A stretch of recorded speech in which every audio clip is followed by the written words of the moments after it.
Right, hello everyone. Welcome to this Festival of Archaeology talk. My name's Chris Kolonko and I was the Council for British Archaeology's Homefront Legacy Officer from 2014 until early 2019.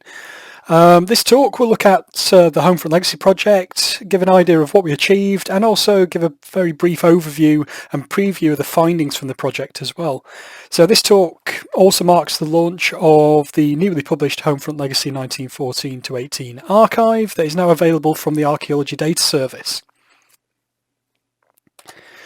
So, as you may be aware, Homefront Legacy was a UK-wide archaeological recording project that ran from 2014 until November 2018, coinciding with the centenary of the First World War. Homefront Legacy enabled volunteer groups and individuals to record, map and preserve local First World War remains throughout the UK for future generations. And inspiration for this project came in part from the Council for British Archaeology's earlier recording project called the Defence of Britain project, which ran from 1995 to 2001.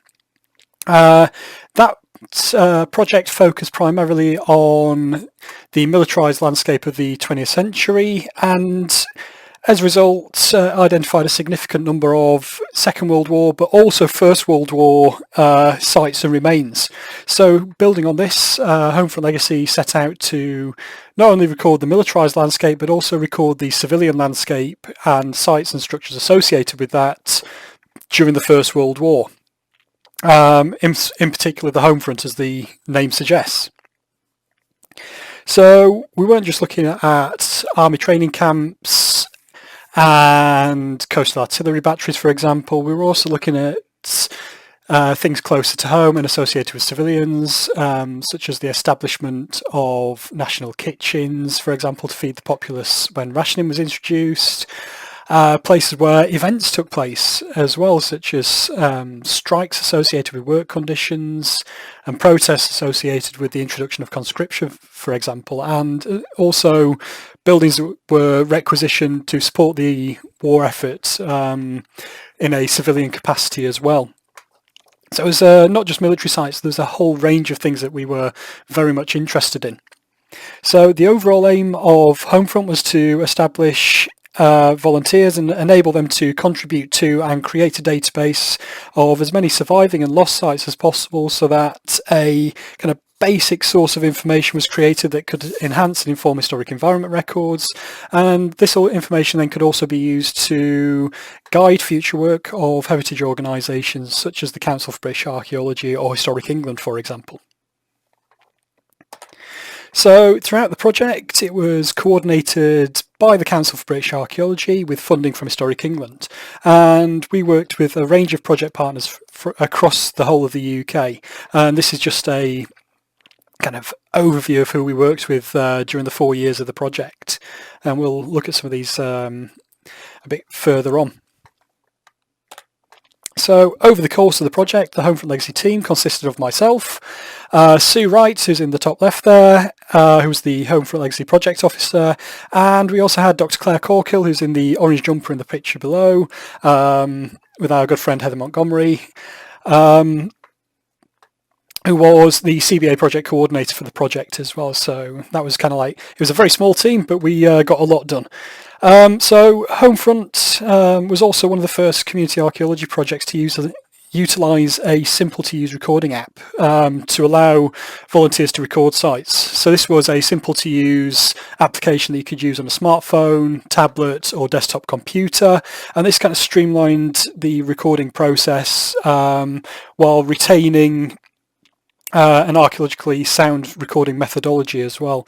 So essentially what it allowed you to do was record sites when you're out and about on your phone, or if you wanted to sit down at your computer and do a bit more detailed research, then you could also use the recording app to record more detailed information via computer as well.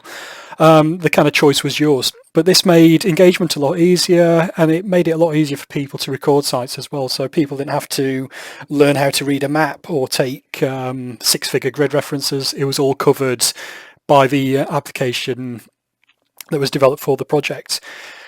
So as a team, we worked across the whole of the UK to deliver training sessions and also build up a network of volunteers and generally promote the project as part of the CBA's aim of Archaeology for All.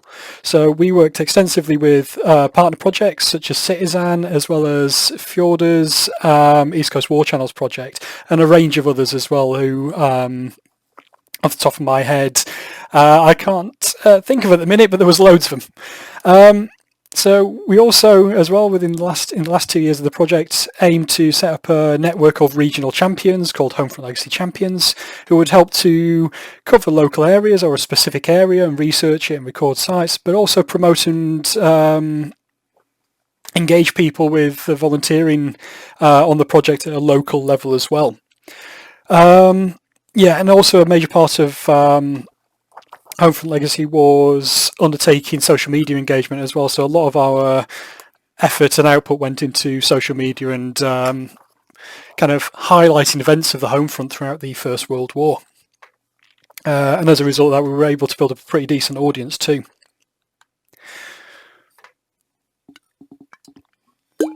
Oh, excuse me. Right, so what did we find out? Well, over the course of 4 years, our volunteers and partner projects recorded over 5,000 sites, which is really, really impressive. So when I started on the project in kind of late 2014, I wasn't expecting to get anywhere near as many sites as what we ended up with at the end of the project. So, yeah, given the amount of information and the range of sites recorded, covering everything in a 30-minute presentation is just not possible. But what I'm going to do instead is kind of cover my favourite things that I learned through the project and my favourite types of sites that were highlighted during the project. But yeah, kind of base level, one of the first things that we notice when we look at the Homefront Legacy data is that there are First World War sites on the Homefront across the length and breadth of the UK, from Orkney in the north all the way down to the Scilly Isles in the southwest. And this kind of confirms what Dan Snow said, who's the CBA president, said at the beginning of the project, which is the effects of the Great War are all around us, still visible in our landscapes and everyday buildings. And this was confirmed by the project. So as we start to see the map build up, we start to notice that small towns and villages were as much a part of the First World War as anywhere else. It's just amazing to actually see the impact that the First World War had back home in the UK. So, right, that brings us on to Concrete Chris's Homefront Legacy Top 3, starting with, so in at number 3 we have accommodation huts. Yeah, anyone who met me during the project will know that I really like a good hut. Yeah, so huts were used extensively during the First World War, such as these examples here. So the one in the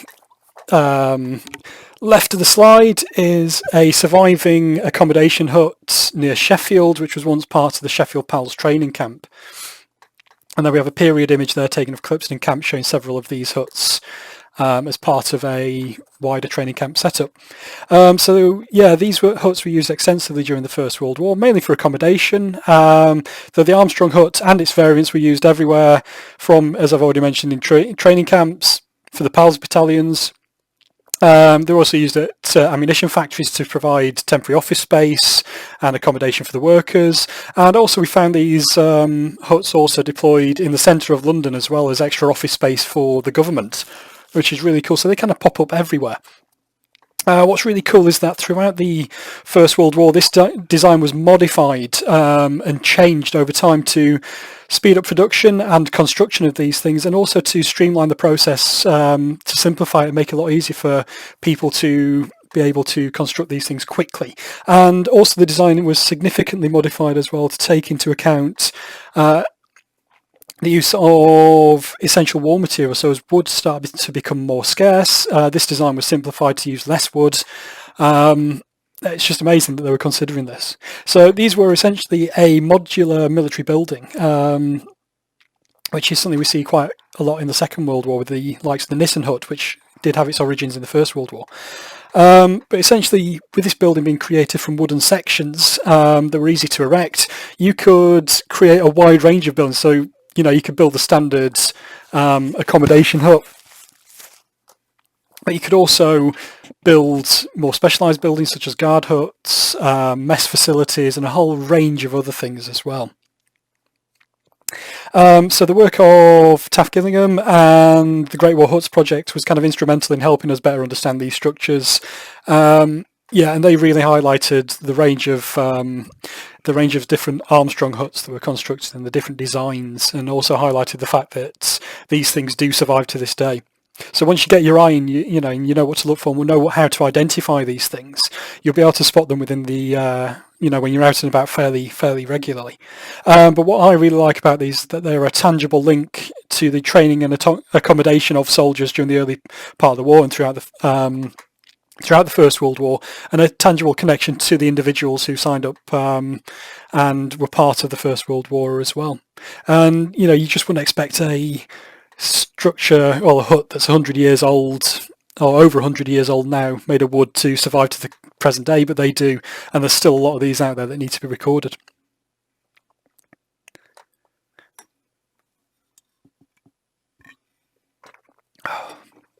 Okay, jumping to number 2, we have Anti-Invasion Defences, which is quite predictable for me.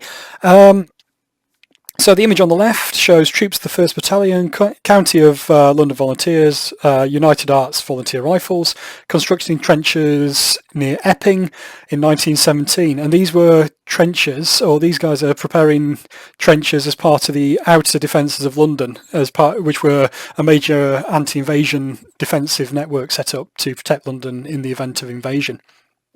So these aren't practice trenches. These are anti-invasion trenches. Yeah, it's very similar to those that were found on the Western Front. So, and then on the right here we have a First World War pillbox near Bridlington, which is one of a number on the Yorkshire and Lincolnshire coast that still survive to this day. And these were identified early on in the project, and I think they were Grade 2 listed just before we started. So, anti-invasion defences of the Second World War are really well known, but what goes relatively forgotten is that extensive coastal anti-invasion defences were also constructed during the First World War on the East Coast specifically. So, unlike the Second World War, the threat of invasion and nuisance raids on the coast was a persistent threat throughout the war, while the Germans occupied the ports in Belgium. So it gave them kind of ready access to the North Sea, and the government and War Department at the time were really concerned that these ports would be used to launch an invasion force against the east coast of the country, in particular Kent, Essex, Suffolk and Norfolk. But we also see anti-invasion defences constructed as far north as Scotland as well, and obviously the east coast of Yorkshire and Lincolnshire too. So it was a very serious threat that they went, so serious, or they thought it was serious enough that they actually fortified vast stretches of coast. So a lot of the anti-invasion scares were associated as well with German offensives and advances on the Western Front as well. So we see a direct correlation between invasion scare, well, the Germans advancing and making progress on the Western Front, and then back home, anti-invasion defences kind of popping up and being consolidated and advanced to coincide with this, which is really quite interesting. So a lot of these defences consisted of pillboxes, as we see there, and trenches that are pretty much the same as what we'd see on the Western Front as well, with crenellated fire trenches set up in depth across the landscape. And some examples in Kent also had field batteries and supporting artillery as well, which is really impressive. So I'm just going to quickly swap to our map, which is here. So our home front legacy champion Chris was instrumental in recording a large number of First World War pillboxes in Norfolk, and we worked together, so it must be something about the name Chris and pillboxes that go together. We worked together on a collaborative piece of fieldwork and documentary research based on a defence map that was sent to me while I was working down in Norfolk. We were able to build up a really decent picture of the surviving and lost anti-invasion defences in Norfolk. So if we look at the map here, we can see, especially around Sheringham as well, a lot of these are still extant, so that's really cool. But on the stretch of coast around, around Paston and Haysborough, we see there was an extensive network of, or essentially a forward line of defence focused along the coast edge. And this was also backed up by a stop line which focused on the River Ant, which consisted of pillbox, and a lot of these still survive, but there are a lot that have been lost, and many of these came to light through this map. And we were able to plot these locations and see that the pillboxes of the First World War were focused around the river crossings on the River Ant. So you can see we've got an extensive set of anti-invasion defences there, with the defence set out in depth, which is really cool. Also, key to our understanding of the First World War anti-invasion defences was Martin Brown's report for Historic England regarding extant First World War trenches, including practice trench systems and anti-invasion trenches as well. And Martin was kind enough to allow us to reproduce his gazetteer that provide as part of this report, and this helped us to build up an even wider picture of surviving First World War earthworks as well, which is really cool. But this is something that needs to be researched a lot further to help us better understand the phasing of these anti-invasion defences and their original extent. Right, and this week's number one, we have events and requisition buildings. So these are my favourite, mainly because they're essentially hidden in plain sight, which is really, really cool. So one example of a requisition building that kind of stands out in the landscape is the Palace Hotel in Southend-on-Sea. So this hotel, which was pretty much just opened a couple of years before the war, was requisitioned to act as a Royal Navy hospital. And I think it was only one of two hospitals established for the Royal Navy during the First World War. I'll have to double check that one. But this is where injured sailors who were injured during the Battle of Jutland were brought as well following the battle.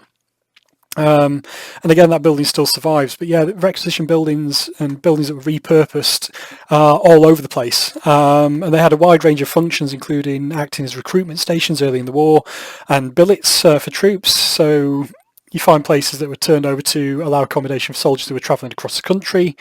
And we also have, local to me, a number of schools were kind of requisitioned or repurposed to produce socks for the soldiers as well, and a whole range of other things. But yeah, these buildings still stand out today.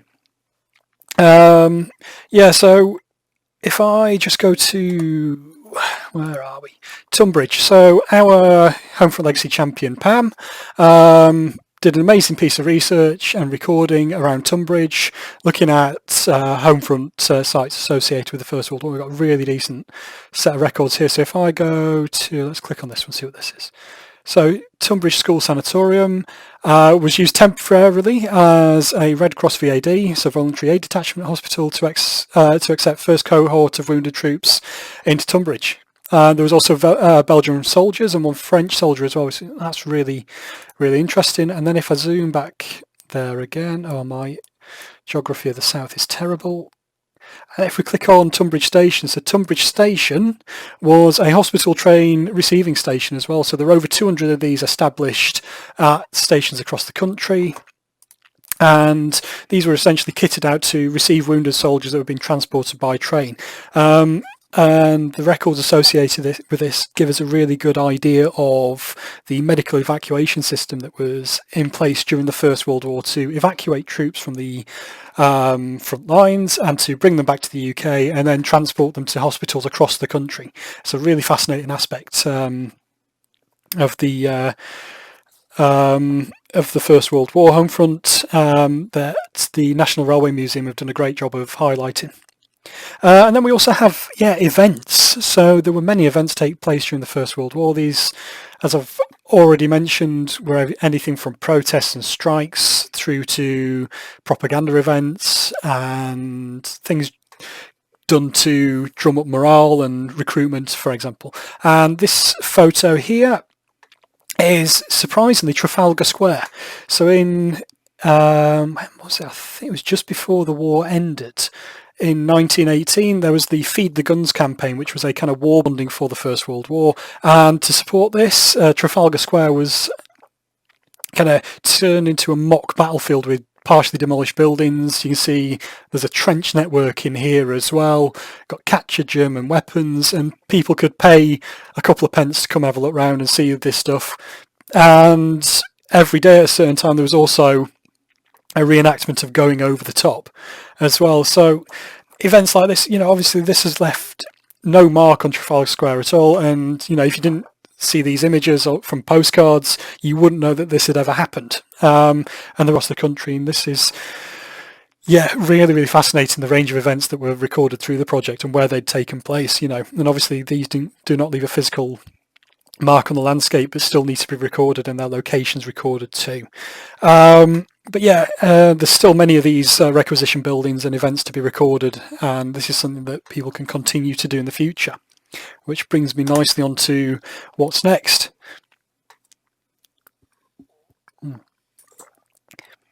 Okay, so the Homefront Legacy data is now fixed and won't be updated any further. I need to make that clear. However, people can still help record and preserve the remains of the First World War Homefront for the foreseeable future. There's a couple of ways that people can do that.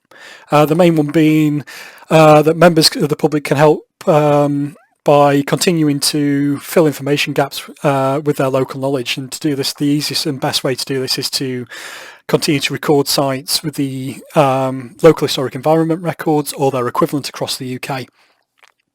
So as your local HER or equivalent, if you're in Scotland, Wales and Northern Ireland, acts as a public source of knowledge and information for archaeology, local history and family history. It's your definitive record for your local area essentially, and contains a wealth of information that is used to, most importantly, inform planning decisions relating to historical and archaeological sites. So by continuing to record First World War sites, you can start to and continue to highlight the significance and importance of these surviving sites and their locations, which is extremely important, because without this information, and the planning process can't be informed about historic sites, and if they go unrecorded, then they're likely to be demolished and lost for a considerable time.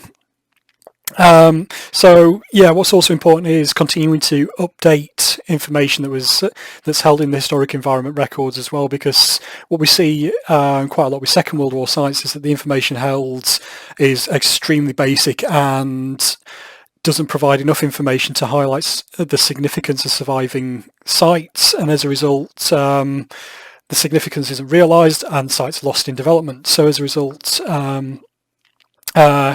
we need people to continue the legacy of Homefront Legacy by recording and adding additional detailed information about these surviving sites to their local historic environment records. And what's really cool is that by doing this, essentially you can help to influence future protection by ensuring that sites are preserved during development. You can also highlight the significance of surviving sites, and it's also possible as well that this will lead to national designation in the form of the site becoming scheduled or listed, which is really, really important. And this is also something that you can do through the Historic England website as well. So anyone can submit a building or site to be protected through the Historic England website. It's all a matter of showing and highlighting the significance, and you'll find the available guidance on Historic England's website and their equivalents in the rest of the UK too. But this is what really needs to happen next, is the continued recording and interpretation of sites with local definitive records. Also there's the great possibility of further research as well. So the Homefront Legacy dataset can act as the basis and catalyst for future research projects as well. So there's still a lot we can learn about the Homefront from the First World War, and hopefully the Homefront Legacy dataset can be used as the basis for future research projects, both archaeological and historical, academic and amateur. So it's a couple of things that I noticed when looking at the Homefront legacy data is that, if you look at airfields, you can see that there's, they're quite well spaced out across the landscape, but there's also, some interesting patterns that form as well. So there's the possibility that someone could do spatial analysis on these to work out whether this is deliberate.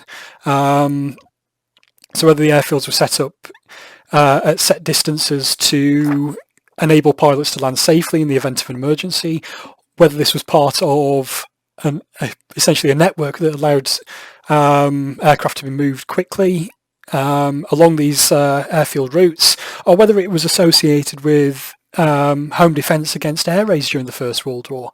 So when I, as an archaeologist, look at plot sites and spot patterns like this, more often than not, it's deliberate. But I'd be really, really keen to know if it's deliberate or if it was purely by chance that these airfields are dotted around the landscape fairly evenly. But yeah, that's something someone could look at in the future. Another example would be munitions factories. So fairly early on in the project, we recorded a load of the munitions factories, and I started to notice when you looked at the old maps that these were generally constructed in close proximity to the rail and canal network. Obviously you need to be able to bring in materials and also ship them out again. So that relationship and how important that relationship was between the transport links and the munitions factories is something that can be looked at further. Anyway, that's just a couple of ideas. There's so many research questions that you could start to ask and answer based on the Homefront legacy data.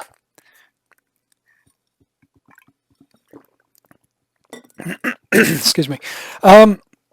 Right, so Homefront Legacy's young person resources are still available on the Young Archaeologist Club website via that link there. Do check them out.